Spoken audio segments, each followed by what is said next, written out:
Hello बच्चों, welcome to अदूद study. आज पढ़ेंगे क्लास 9th के प्रश्नावली 7.1 को। अगर आप लोग मेरे चैप्टर 7 के परिचय वाला वीडियो नहीं देखे हैं तो लिंक डिस्क्रिप्शन में दिया हुआ है, प्लीज़ जाके देखिए इसको। चलिए स्टार्ट करते हैं। चतुर्भुज ए बी सी डी में ए सी बराबर ए डी है और ए बी कोण ए को समद्विभाजित करती है। दर्शाइए कि त्रिभुज ए बी सी सर्वांग सम त्रिभुज ए बी डी है। बी सी और बी डी के बारे में आप क्या कह सकते हैं? देखिए, कोई दो अगर त्रिभुज सर्वांग सम होगा तो उसके लिए तीन शर्त है। या तो दो कोण एक भुजा बराबर होगा, या दो भुजा या एक कोण बराबर होगा। तो हमको क्या करना है कि त्रिभुज ए बी सी सर्वांग सम त्रिभुज ए बी डी है। ठीक, देखते हैं, पहले इसी को करना है। त्रिभुज ए बी सी और त्रिभुज ए बी डी में देखिए, पहले त्रिभुज ए बी सी कहाँ है? त्रिभुज ए बी सी, ये वाले त्रिभुज की बात कर रहा है। दूसरा त्रिभुज क्या है? A B D. A B D इस वाले त्रिभुज और इस वाले त्रिभुज की बात कर रहा है। तो पहले क्वेश्चन में दिया हुआ है ना, उसको पहले लिखिए। देखिए क्वेश्चन में क्या दिया हुआ कि ए सी बराबर ए डी है। देखिए ए सी बराबर है ए डी को, तो उसको लिख दीजिए ए सी बराबर ए डी। ये कहाँ से हमको पता चला? ये दिया हुआ है क्वेश्चन में, ये दिया है। दूसरा क्या लिख सकते हैं? देखिए यहाँ पे इसको अगर x मान ले, इसको और y मान ले, क्योंकि ए बी को एंगल ए बी जो है ए को क्या कर रहा है? दो भाग में बांट रहा है। तो इसको x मान ले, इसको y मान ले, तो हम क्या लिख सकते हैं कि एंगल x बराबर क्या हो जाएगा? Angle y। कैसे पता चला? क्योंकि ए बी जो है एंगल ए को क्या कर रहा है? समद्विभाजित कर रहा है। दो चीजें पता चल गया। अब देखिए तीसरा, देखिए इस वाले त्रिभुज में देखिए ए बी और सी में देखिए ये वाला साइड, ए बी वाला साइड देखिए इस वाले त्रिभुज में आ रहा है। इस वाले त्रिभुज में भी ए बी डी, इस वाले त्रिभुज में भी ए बी साइड आ रहा है। मतलब ए बी साइड जो है इसमें भी कॉमन है, इस वाले त्रिभुज में भी कॉमन है। मतलब हम क्या लिख सकते हैं कि ए बी बराबर ए बी। कैसे? अगर कोई दो त्रिभुज में एक अगर कॉमन रहे तो उसे बोलते हैं उभयनिष्ठ।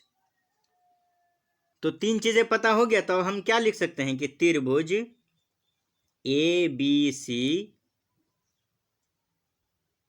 सर्वांग सम है त्रिभुज ए बी डी के। कैसे? कौन से नियम लग रहा है? देखिए पहला क्या है कि साइड बराबर है तो साइड के लिए क्या लिख देंगे? एस। दूसरा क्या है?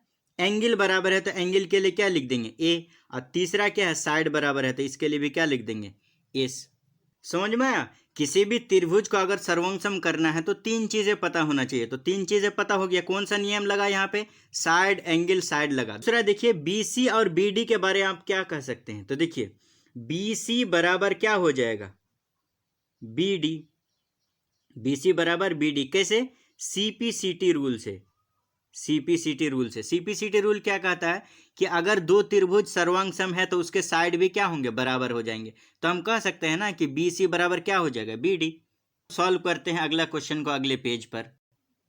अब सॉल्व करते हैं दूसरा नंबर को। दूसरा नंबर क्या बोल रहा है कि ए बी सी डी एक चतुर्भुज है जिसमें ए डी बराबर बी सी और एंगल डी ए बी बराबर एंगल सी बी ए है। तो सिद्ध कीजिए कि त्रिभुज ए बी डी सर्वांग सम त्रिभुज बी ए सी। तो पहला नंबर को ले लेते हैं हम लोग कि त्रिभुज ए बी सी, त्रिभुज ए बी डी और त्रिभुज बी ए सी में। तो त्रिभुज ए बी डी कौन है? देखिए ए बी डी मतलब इस वाले पार्ट की बात कर रहा है। दूसरे में क्या बोल रहा है कि त्रिभुज बी ए सी इस वाले पार्ट की बात कर रहा है। तो जब भी सर्वांग सम की बात आएगा तो सबसे पहला काम क्या कीजिएगा कि जो दिया हुआ रहेगा क्वेश्चन में उसको पहले लिख दीजिए। तो इसमें देखिए क्या क्या दिया हुआ। पहला देखिए यहाँ पे क्या दिया हुआ कि ए डी बराबर क्या है? बी सी है। ए डी बराबर क्या है? B C. तो उसको लिख दीजिए ए डी बराबर बी सी। ये कहाँ से हमको पता चला? ये दिया हुआ है, ये दिया है। दूसरा क्या दिया है? देखिए यहाँ पे एंगल डी ए बी बराबर है angle C B A. Angle D A B बराबर है सी बी ए के बराबर। तो वो लिख दीजिए कि एंगल डी ए बी बराबर है एंगल सी बी ए के। ये भी कैसे पता चला? ये भी दिया हुआ है हमको। अब तीसरा देखिए, त्रिभुज ए बी डी में, त्रिभुज ए बी डी में, उसके बाद त्रिभुज ए सी बी में। देखिए ये वाला ए बी क्या है, कॉमन है। इस वाले त्रिभुज के लिए ए बी भी कॉमन है और इस वाले त्रिभुज के लिए भी ए बी क्या है, कॉमन है। तो हम क्या लिख सकते हैं कि ए बी बराबर ए बी। कैसे, ये उभयनिष्ठ है। उभयनिष्ठ उसे बोलेंगे कि दोनों त्रिभुज में अगर कोई एक साइड क्या है, कॉमन हो, तो उसे बोल देंगे उभयनिष्ठ। तो क्या पता चलेगा, तो अब हम क्या लिख सकते हैं कि त्रिभुज ए बी डी सर्वांग सम है त्रिभुज बी ए सी। कौन से नियम से, देखिए पहला क्या है, साइड बराबर है तो एस लिख देंगे। दूसरा में क्या है, एंगल बराबर है तो ए लिख देंगे। तीसरा भी साइड बराबर है तो क्या लिख देंगे, एस लिख देंगे। हो गया एस ए एस नियम से दो त्रिभुज क्या हो गया, सर्वांग सम हो गया। अब दूसरा पॉइंट क्या बोल रहा है, दूसरा क्वेश्चन देखिए, बी डी बराबर ए सी। तो बी डी बराबर ए सी है। कैसे है, सीपीसीटी रूल से। सीपीसीटी रूल से। सीपीसीटी रूल क्या कहता है कि अगर दो त्रिभुज अगर सर्वांग सम है तो उसका साइड और उसका एंगल क्या होगा, बराबर होगा। तो तीसरा को भी सॉल्व कर सकते हैं आप कि एंगल ए बी डी बराबर क्या हो जाएगा, एंगल बी ए सी का। ये भी किससे पता चला, ये भी सीपीसीटी रूल से पता चल गया। समझ में आया। सीपीसीटी रूल से बार बार हम लिखने का मतलब है कि ये त्रिभुज, दोनों त्रिभुज क्या है, एक दूसरे के सर्वांग सम है। अगर सर्वांग सम दोनों त्रिभुज है तो उसका साइड और उसका एंगल क्या होगा, बराबर होगा। इसलिए हम ये सब सीपीसीटी रूल से लिख रहे हैं। ठीक, अब अगले क्वेश्चन सॉल्व करते हैं अगले पेज पर। अब सॉल्व करते हैं क्वेश्चन नंबर 3 को। एक रेखाखंड ए बी पर ए डी और बी सी दो बराबर लंब है, लंब रेखाखंड है। दर्शाइए कि सी डी रेखाखंड ए बी को समद्विभाजित करती है। सी डी, देखिए ये सी डी ए बी को समद्विभाजित करती है। तो समद्विभाजित करने के लिए क्या, ये प्रूफ करना होगा कि ये सर्वांग सम है या नहीं, पहले इसको देखना होगा। तो चलिए देखते हैं इसको। त्रिभुज ओ बी सी में, त्रिभुज ओ बी सी और त्रिभुज ओ डी ए में, ओ देखिए ओ डी ए, ओडीए में। सबसे पहला देखिए क्या बोल रहा है कि ए बी पर ए डी और बी सी दो बराबर लंब है। लंब का मतलब क्या है, 90 डिग्री। मतलब बी और ए क्या है, 90 डिग्री है। समझ में आ रहा बात। मतलब ये है कि तो पहला इसमें हम क्या लिख सकते हैं कि देखिए ए बी पर ए डी और बी सी दो बराबर लंब है। मतलब ए बी पर बी सी और ए डी क्या है, लंब है। मतलब बी और ए क्या है, 90 डिग्री है। तो ये बात हम लिख देंगे कि एंगल बी बराबर क्या हो जाएगा, एंगल ए। ये कैसे, दोनों क्या है, 90 डिग्री है। ये दिया हुआ है, ये दिया है। दूसरा बात देखिए, यहां पे देखिए ये वाला कोण और ये वाला कोण एक दूसरे के बराबर हो जाएगा। पार्ट 6 में पढ़े थे कि शीर्षाभिमुख कोण, पार्ट 6 में पढ़े थे शीर्षाभिमुख कोण। तो ये वाला कोण बराबर हो जाएगा। मान ली इसको हम x मान लेते हैं, इसको y मान ले, तो ये दोनों बराबर हो जाएगा। तो हम अगर लिख देंगे कि एंगल x बराबर क्या हो जाएगा, एंगल y से। कैसे पता चला ये बात, शीर्षाभिमुख कोण से।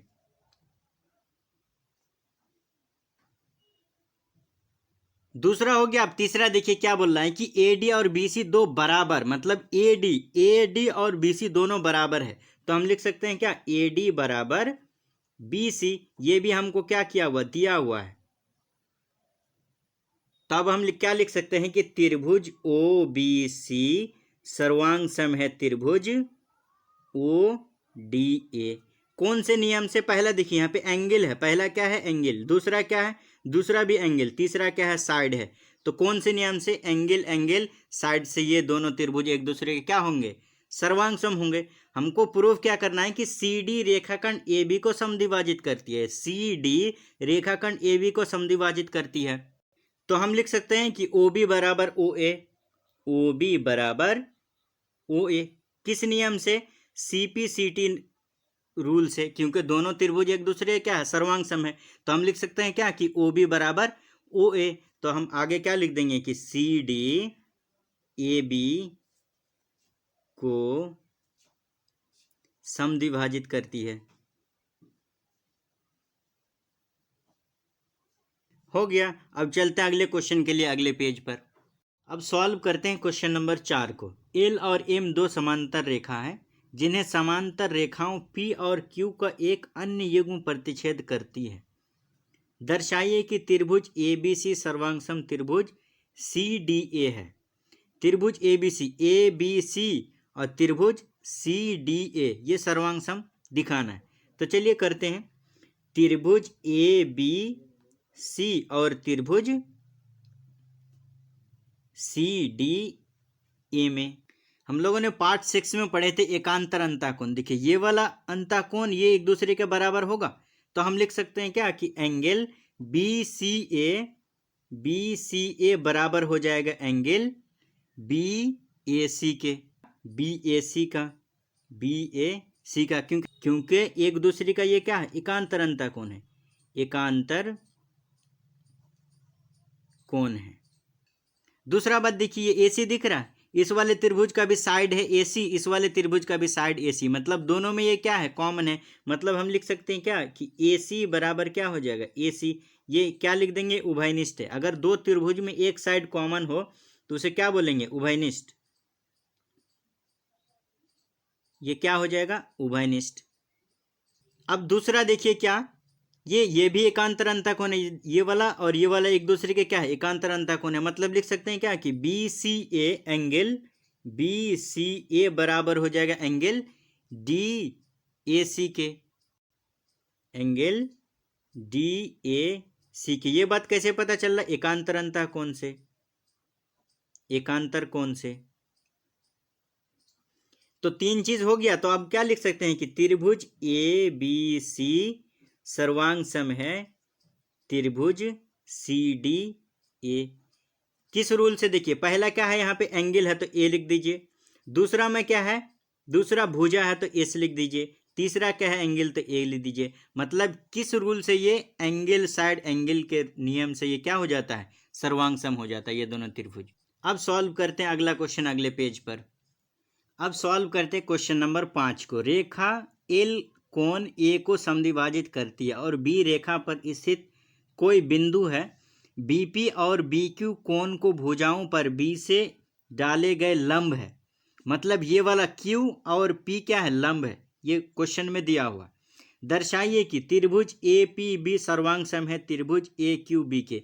APB कहाँ है, APB मतलब इस वाले पार्ट, ये वाला त्रिभुज। दूसरा क्या है, AQB इस वाले पार्ट। तो हम क्या करना है, इसको सर्वांग सम करना है। तो पहला क्वेश्चन देखिए, त्रिभुज APB और त्रिभुज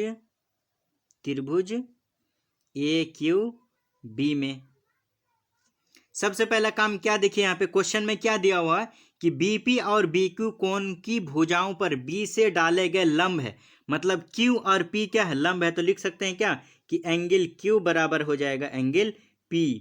ये प्रत्येक क्या है, 90 डिग्री है। दोनों कोण क्या है, प्रत्येक 90 डिग्री है, ये दिया हुआ है। अब यहाँ पे देखिए, इसको अगर x मान लिए, इसको y मान लेते हैं, तो रेखा L जो है एंगल को क्या करता है, दो भागों में बांट देता है। तो हम क्या लिख सकते हैं कि एंगल x बराबर क्या हो जाएगा, एंगल y। तो इसमें हम कारण क्या लिख देंगे कि रेखा L एंगल A को समद्विभाजित करती है। तीसरा देखिए, ये AB, देखिए एक त्रिभुज ABQ, दूसरा त्रिभुज APQ, ये वाला एक त्रिभुज है, ये वाला एक त्रिभुज है। लेकिन इस दोनों त्रिभुज में AB दोनों में क्या है, कॉमन है। तो हम क्या लिख सकते हैं कि AB बराबर AB। अगर दोनों त्रिभुज में कोई साइड अगर कॉमन रहे तो उसे क्या बोल देंगे, उभयनिष्ठ। ये क्या हो गया, उभयनिष्ठ। तो हम क्या लिख सकते हैं कि त्रिभुज APB सर्वांग सम त्रिभुज AQB। कौन से नियम से, देखिए पहला क्या है, एंगल है। दूसरा भी क्या है, एंगल है। तीसरा क्या है, साइड है। कौन से नियम से, एंगल साइड। दूसरा क्या बोल रहा है कि BP बराबर BQ। देखिए BP बराबर BQ है। BP बराबर, दूसरा नंबर BP बराबर BQ है। ये किससे पता चला, ये CP/CT रूल से पता चला। क्योंकि दो त्रिभुज अगर सर्वांग सम होगा तो उसका साइड भी क्या होगा, बराबर होगा। इसलिए हम कह सकते हैं क्या कि BP बराबर BQ हो गया। चलिए अगले क्वेश्चन सॉल्व करते हैं अगले पेज पर। अब सॉल्व करते हैं क्वेश्चन नंबर 6 को। आकृति 7.21 में ए सी बराबर ए ई, ए सी बराबर ए ई, ए बी बराबर ए डी, ए बी बराबर ए डी ये दिया हुआ है, और एंगल बी ए डी बराबर angle E A C. B A D मतलब ये वाला एंगल बराबर है ई ए सी के, ई ए सी के मतलब ये वाला एंगल और ये वाला एंगल एक दूसरे के क्या है, बराबर है। तो दर्शाइए कि बी सी बराबर डी ई। हम लोगों को सिद्ध करना है, यानी दर्शाना क्या है कि बी सी बराबर डी ई दर्शाना है। सबसे पहला काम क्या कीजिए कि दिया हुआ क्या है कि एंगल बी ए डी बराबर जो है एंगल क्या है, ई ए सी के। देखिए क्या दिया हुआ क्या है कि बी ए डी बराबर है एंगल ई ए सी के, ई ए सी के मतलब इस वाले एंगल के क्या है, बराबर है। अगर हम इस वाले एंगल को क्या मान ले, एक्स मान ले, तो हम लिख सकते हैं कि इस पे जोड़ देंगे कि एंगल एक्स इसमें जोड़ दीजिए, अब प्लस इस वाले त्रिभुज के लिए इसको जोड़ दीजिए, प्लस एंगल एक्स को जोड़ दीजिए। ठीक, जब एक्स को जोड़ देंगे इस एक्स को, तो क्या किया हम यहाँ देखिए एंगल बी ए डी में इस एक्स को जोड़ दिए, एंगल एक्स को जोड़ दिए। फिर दूसरा एंगल ई ए सी में इस एक्स को जोड़ दिए।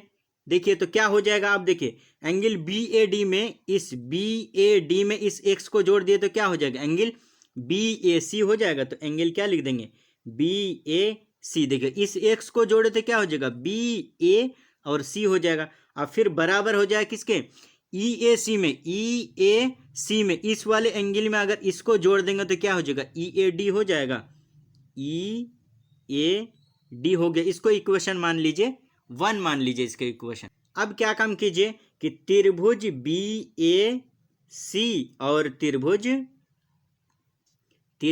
ई ए डी में देखिए जो दिया हुआ उसको पहले लिखिए। क्या दिया हुआ देखिए, ए बी बराबर ए डी है, देखिए लिखा हुआ है ए बी बराबर ए डी है, तो उसको लिख दीजिए ए बी बराबर क्या है, ए डी। ये हमको क्या दिया हुआ है क्वेश्चन में, ये दिया है।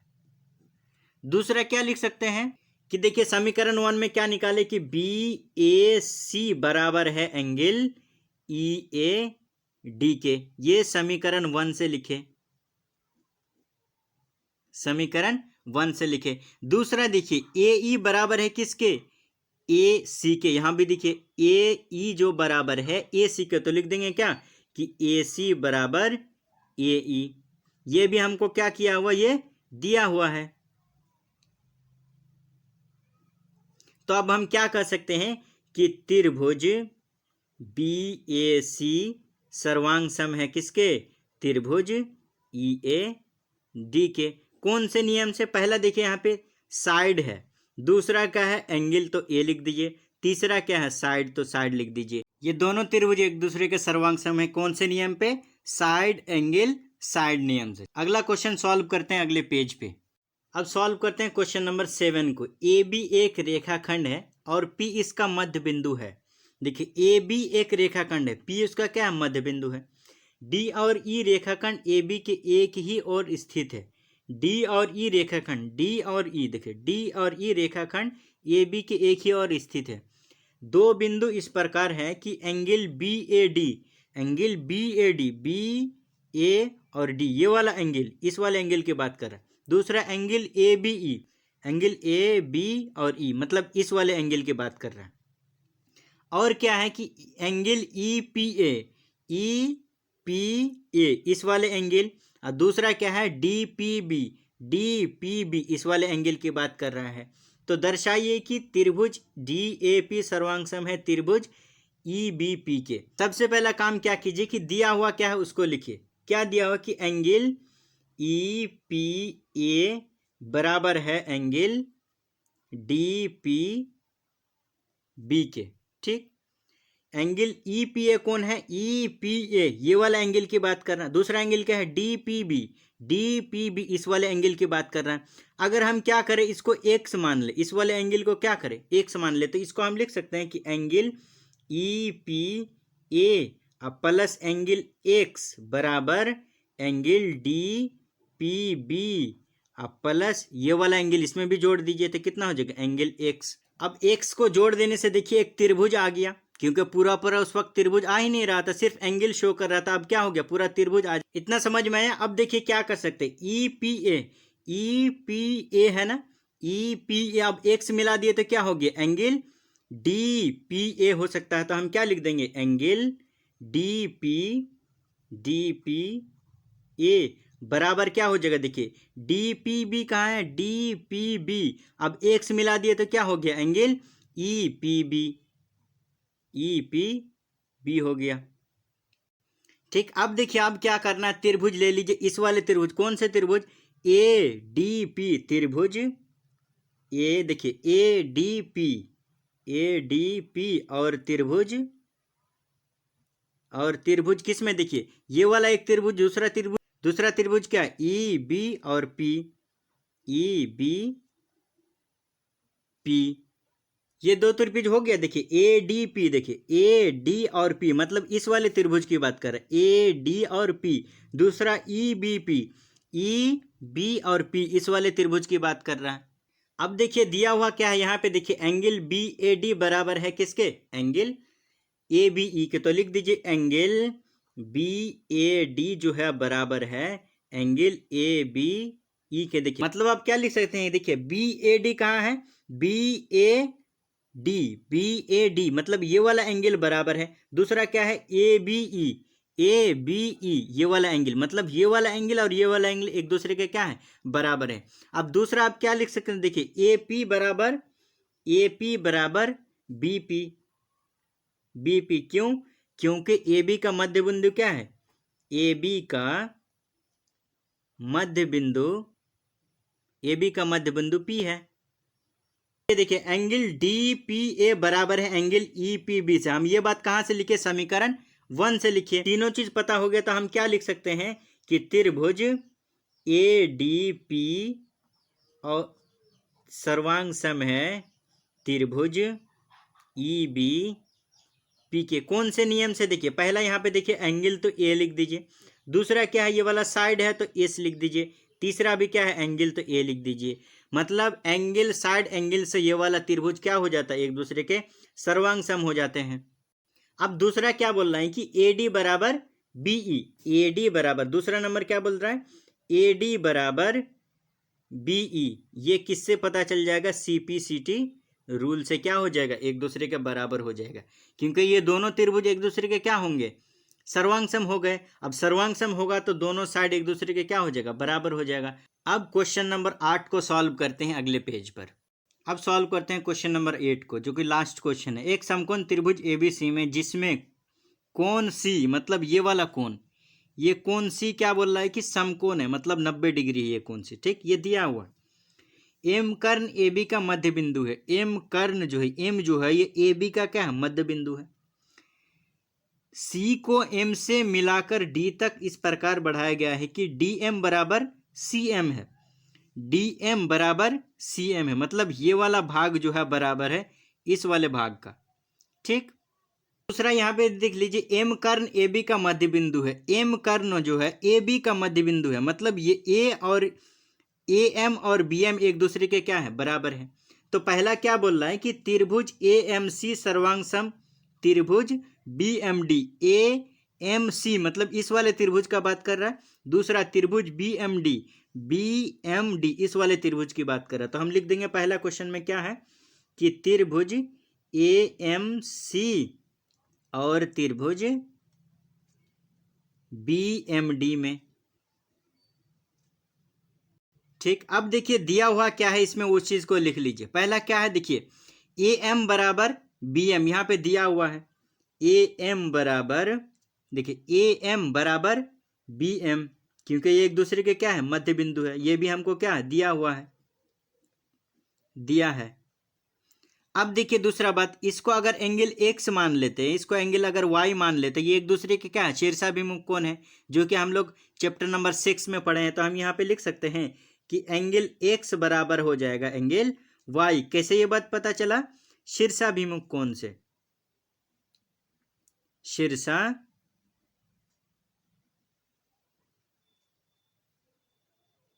दूसरा देखिए क्या लिख दिया हुआ हमको, सी एम बराबर डी एम है, ये भी दिया हुआ देखिए यहाँ पे सी एम बराबर क्या है डी एम, तो लिख देंगे क्या सी एम बराबर डी एम।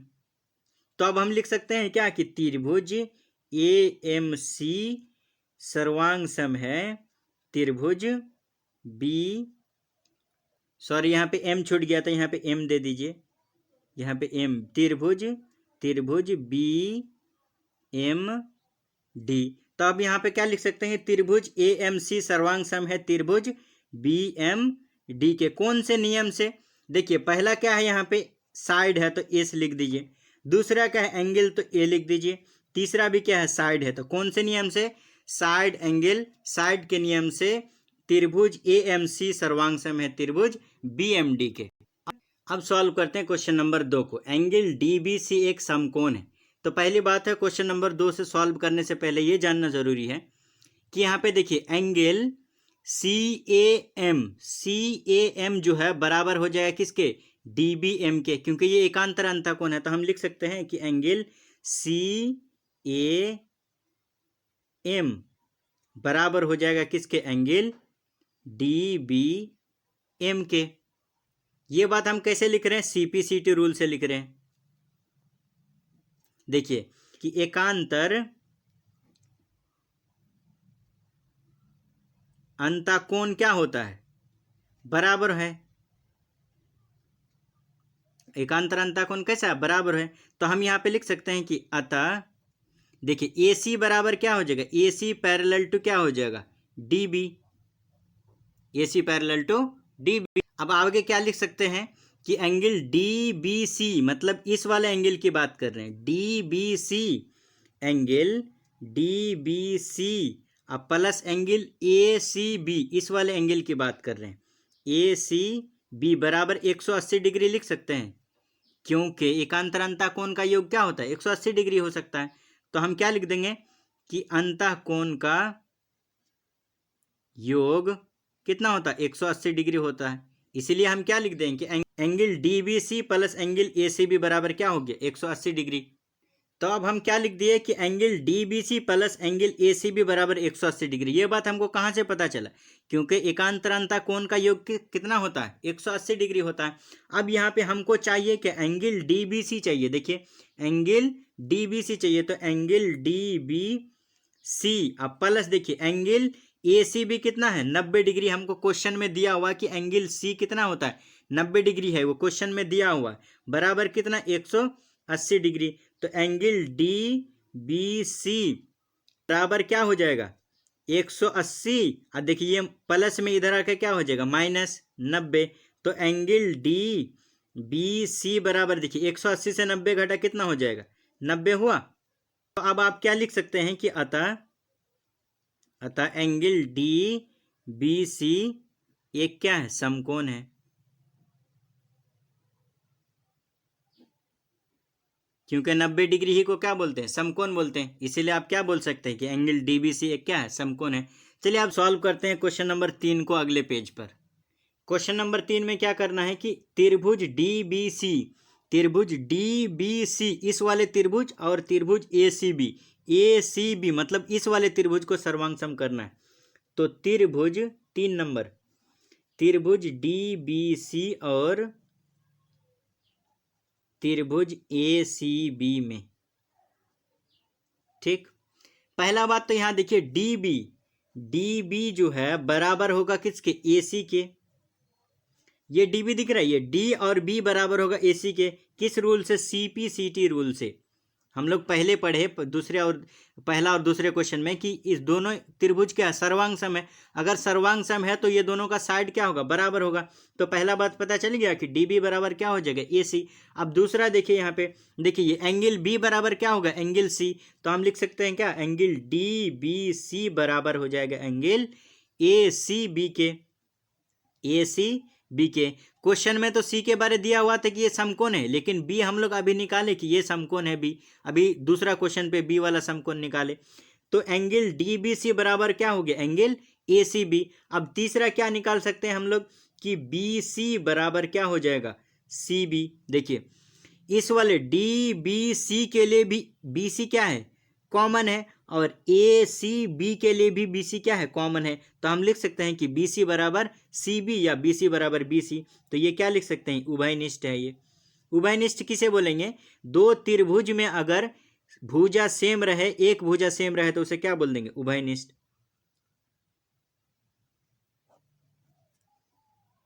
अब हम क्या लिख सकते हैं कि त्रिभुज डी बी, देखिए यहाँ पे सी छूट गया है, सी डाल दीजिए।